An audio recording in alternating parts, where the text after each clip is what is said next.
Senhores telespectadores, o programa Justiça Sem Fronteiras vai entrevistar nesta oportunidade o promotor Rodrigo Terra, aqui do nosso estado do Rio de Janeiro. O doutor Rodrigo ocupa a chefia da Promotoria de Ações de Defesa do Consumidor, aqui da Procuradoria-Geral da Justiça do nosso estado.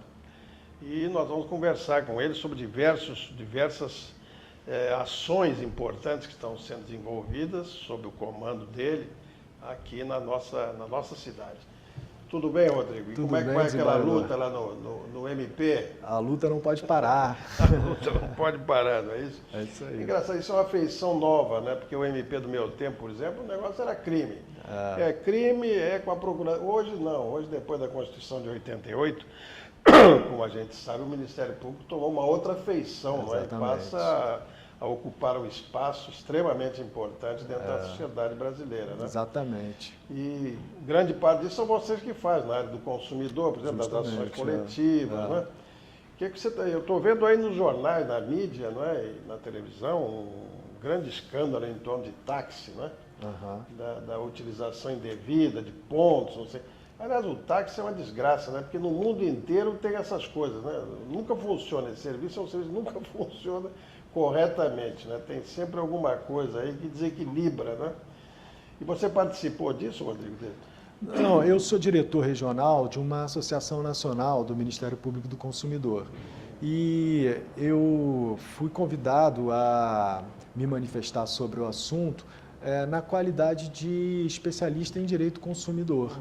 Agora, o que eu vi ali para caracterizar alguma lesão ao direito coletivo do consumidor foi a dificuldade de permitir que o próprio passageiro escolha o táxi que quer tomar, porque ali há uma espécie de ocupação ilícita do lugar público por parte dessas cooperativas que acabam não permitindo que outros taxistas peguem passageiro e...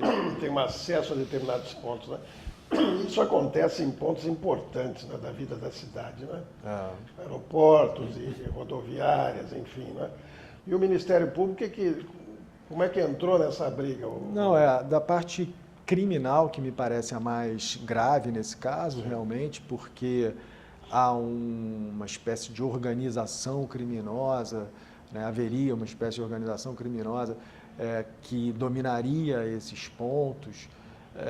O Ministério Público deve atuar enfim, instaurar esses inquéritos. Segundo eu li, eu estou vendo assim muito à distância, mas segundo eu li, com o envolvimento da polícia, né? Isso. Da polícia estadual. Da Guarda Municipal. Da Guarda Municipal, da Polícia Estadual, exato. Esse problema do trânsito é um problema, sempre tem alguma coisa que não funciona, é interessante. Não sei se é porque é o contato direto do policial com a população, enfim, sempre tem alguma coisa aí que está desequilibrada, né? E aqui onde nós temos o nosso estúdio, que fica no centro da cidade do Rio de Janeiro, aqui na Avenida Rio Branco, isso é muito, muito visível, né? Chega na hora do rush, isso aí é táxi para tudo quanto é lado, e esses comandos que você está dizendo, você está referindo, realmente acontece. Não é qualquer táxi que pode parar. Dizem os mais envolvidos na questão, que só para pegar passageiro quem está vinculado aos policiais que comandam essas operações, né? Senão não pode parar. Se ele parar, o policial multa, né? Então é uma forma indireta de obrigar o camarada a se ajustar ao esquema dele, né? É verdade. Mas o Ministério Público, então, ficou com a parte criminal disso. Com o defesa do consumidor, não houve nenhum procedimento específico, né? Não, que eu tenho conhecimento. Mas, Rodrigo, me diga uma coisa. Aquilo é uma área vasta, né? Importante e vasta, né? Da atividade social hoje. O que é que você tem visto lá de mais assim, para a população, mais significativo? Olha, recentemente teve um caso bem curioso que me chamou a atenção, que foi o daquela empresa Dell, de computadores, que vende computadores aí para o mercado brasileiro. E que... Eu acho que é a maior do Brasil, pelo menos que opera no Brasil. Talvez, é uma empresa bem grande, que exige que o consumidor declare se tem interesse em conhecer Cuba. Que coisa e se houver realmente esse interesse, a compra não é concluída, porque a empresa diz que está forçada pelo embargo comercial que os Estados Unidos já mantém contra Cuba há muitos anos, a proibir esse tipo de negócio.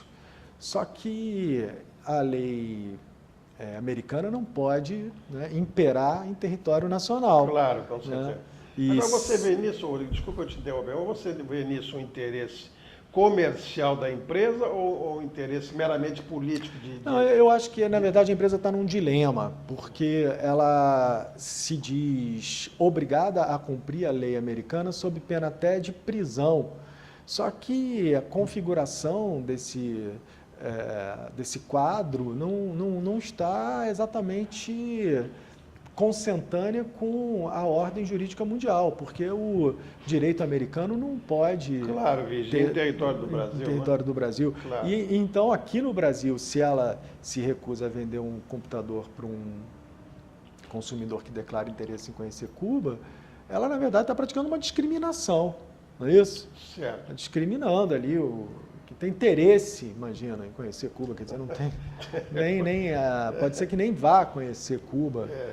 Mas o fato é que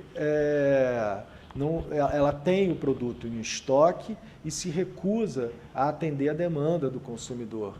Por isso, pratica abusividade. Certo. E com mais de um ano de investigação, o Ministério Público, inclusive, deferiu a solicitação da empresa de suspender o andamento do inquérito civil para ver se era possível obter uma solução conciliada do problema.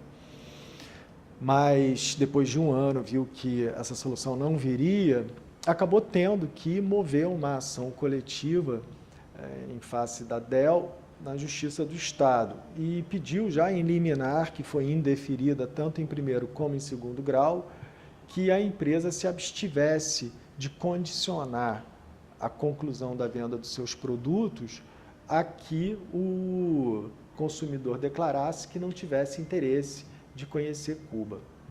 Quer dizer, então isso aí não está resolvido, foi a nível de liminar, realmente, mas o tribunal, nem o juiz no primeiro. O mérito da causa ainda não foi enfrentado julgado.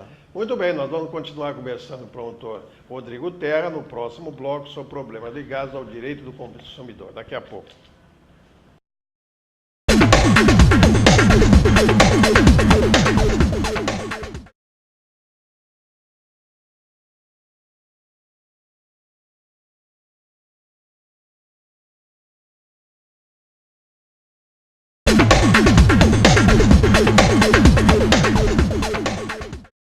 Ok, estamos de volta, programa Justiça Sem Fronteiras, entrevistando o promotor Rodrigo Terra, da Promotoria de Defesa do Consumidor, aqui da nossa Procuradoria-Geral da Justiça do Estado do Rio de Janeiro.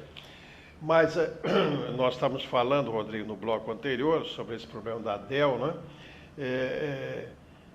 E me diz uma coisa, para nível de esclarecimento dos nossos telespectadores, para aqueles que não estão muito afeitos a isso, como é o mecanismo, como é que o Ministério Público toma conhecimento disso, se ele pode agir de ofício? Explica para nós, por favor. Nesse caso, enfim, qualquer comunicação que chegue ao Ministério Público, quer por reclamações, através dos canais institucionais, como a ouvidoria, que é online, né, que também pode ser acessada pelo telefone, através do número 127, ou através de comunicações dos outros órgãos governamentais e de associações, enfim. Tomando conhecimento de alguma possível violação ao direito do consumidor, o Ministério Público avalia se é o caso de instaurar um inquérito civil público para apurar aquela possível violação e resolvê-la. Não é? A melhor coisa seria fazer um termo de ajuste de conduta, evitando que o caso vá parar na justiça.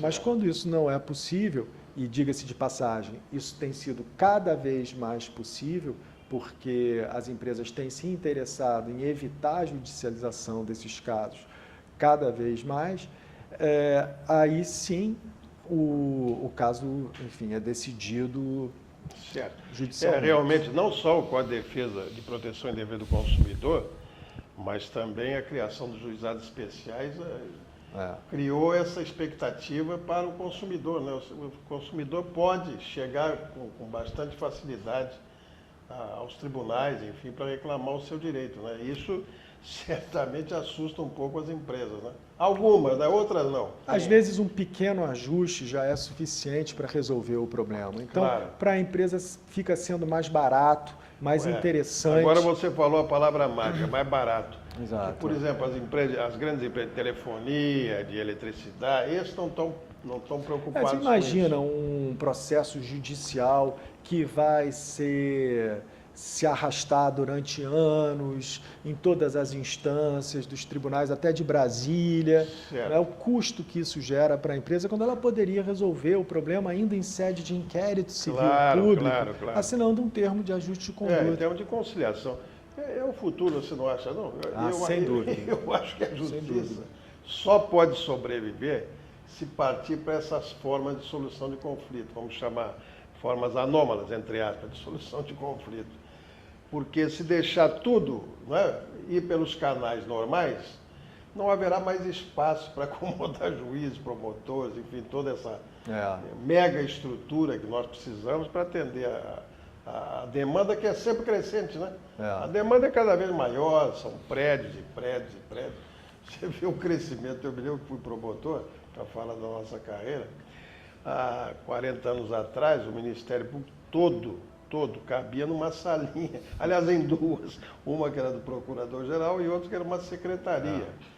Hoje você vê, o Ministério Público tem uma estrutura gigantesca e certamente ainda reclama por mais, né? Claro. Para poder atender melhor essas novas funções delegadas pelo regime de 88, né? Mas me diga assim, e outras coisas, Rodrigo? Você me disse fora aqui Não, tivemos uma ação também bem interessante em relação à falta de numeração de assentos de salas de exibição de uma cadeia de cinema chamada UCI, que fica na Barra da Tijuca. Quer dizer, embora a concorrência, né, as outras cadeias, a Luiz Severiano Ribeiro, a Cinemark, etc., já venham cumprindo essa lei estadual que determina a numeração dos assentos, que é uma medida que facilita muito o acesso ao serviço. Não tem a disciplina, né? Não só porque o consumidor não precisa mais se apressar em chegar na sala para conseguir um assento melhor, como também porque ele pode comprar o ingresso pela internet. Pela internet, que ele escolhe ali o assento. Exatamente, é uma beleza. Pois é, mas a empresa se recusa a numerar os seus assentos e o Ministério Público investigou a situação através de uma reclamação que recebeu e não teve a sorte de contar com a assinatura de um termo de ajuste de conduta. Então foi obrigado a mover. O que eles alegam, Rodrigo? Você que participou? Eles alegam que essa lei estadual seria inconstitucional. Só que a lei está em plena vigência, não houve declaração de inconstitucionalidade, não tenho conhecimento de que tenha havido sequer uma representação pela declaração da inconstitucionalidade dessa lei, de modo que ela está em plena vigência. A concorrência, enfim, as outras cadeias de cinema estão todas dando cumprimento a essa nova forma de prestar o serviço, só essa que não está, e realmente não é inconstitucional, né? Porque o Estado tem competência para legislar sobre esse assunto, já que é uma competência concorrente com a União. É simplesmente a forma de prestação desse serviço. Certo. Agora, me diz uma coisa, você que acompanhou esse dedo do seu nascedouro, e isso no plano jurídico, eles alegam a inconstitucionalidade da lei. Mas há alguma razão comercial para você não fazer isso? Eu fico impressionada, porque isso facilita todo mundo. É o que? É um ônus muito grande para eles? Ele sabe alguma coisa? Me parece que o ônus que eles tivessem por implementar essa medida seria rapidamente recuperado com um bônus que eles teriam pela facilidade de acesso do consumidor às suas salas. É isso que eu ia te dizer. Eu acho que o consumidor, vendo à distância, ele vai preferir o cinema que tem isso. Exato, né? exato. Não o outro que está lá ainda na fase antiga, né? Da disputa pelos lugares. Né? Que coisa, né? Mas é isso, né? A incompreensão faz parte da vida, né? Eu acho que a situação vai se definir porque, como eu disse no início, todas as outras já estão fazendo. Não há como se permitir que apenas uma Claro. se recuse a cumprir a lei que está em vigor. Certo. Mas você me falou também, Rodrigo, fora dos microfones, de uma outra hipótese curiosa também. Tem o caso da Oi, que Da Oi.